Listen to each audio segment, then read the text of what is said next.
it's almost like the opposite of differentiated instruction, that we're taught in differentiated instruction that we're supposed to take things and move them in different directions and give kids lots of different things.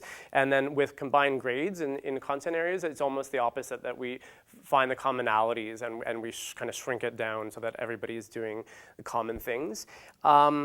And that doesn't mean that everybody's doing the same thing all the time, but one thing that I came away with was that there are commonalities in kind of three big areas. You can have commonalities in the concept, so the content, the big ideas, like we talked about already, looking at the big ideas and then kind of planning from there. There can be commonalities in the skills that you're teaching the kids, and again, that question, content versus skills.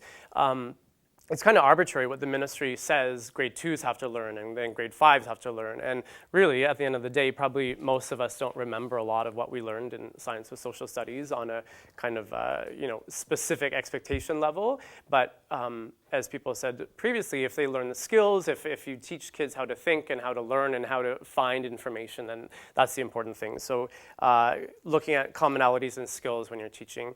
And the last area is common product. And so talking about culminating tasks and how you can give students the same culminating task. It can be common, but the expectations and the big ideas that you're evaluating can be a lot different.